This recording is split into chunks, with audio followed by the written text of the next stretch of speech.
Hi, my name is Dr. Tori Hudson. I'm a naturopathic physician, and we're going to start talking today about probiotics. And it's probably, if I were David Letterman and I had my top 10, probiotics would be in the top 10 of my supplements that I would recommend for both prevention and treatment.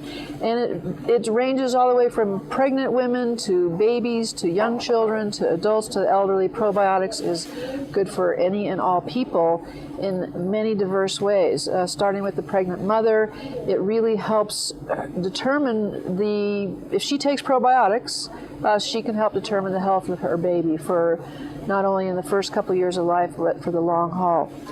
They might get less eczema, they might get less intestinal disease, less diarrhea.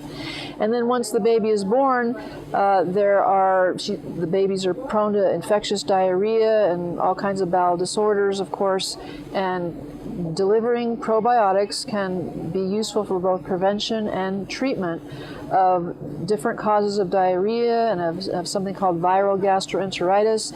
And the two species that are sort of the most beneficial for young children are Lactobacillus GG and Saccharomyces boulardii. And those are both a mouthful, but certainly someone can help you remember those things if you walk into the store.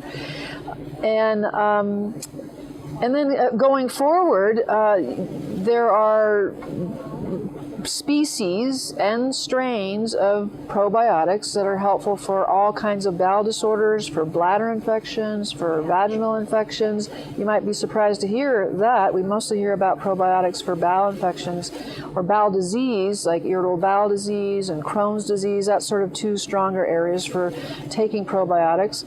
But also for women who get recurring bladder infections, there are particular species that are more dominant in the bladder, more dominant in the entrance into the bladder called the urethra, and more dominant in the vagina. And if we supplement with those sort of urogenital specific probiotic species, we can help prevent and treat and prevent recurrences of vaginal infections and bladder infections. So one of the interesting things about bladder infections, if you end up having to take an antibiotic, you're not only killing the bacteria that cause the infection, you're killing the good bacteria that help prevent another infection. So that's where you can take the probiotics, the bladder and vaginal specific probiotics at the same time and following your antibiotic, and set up shop for kind of the restoration of the balance of power, you might say, so that you're less prone to another infection.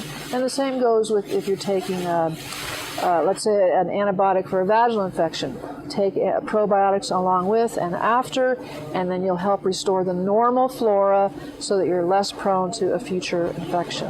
And there are specific species for the vagina and the bladder, something called Lactobacillus rhamnosus, reuteri, salivarius, plantarum, some acidophilus, and again, these are things you might not remember, but there are resources on the website and other places where you can review, again, those kind of specific species for that part of the body.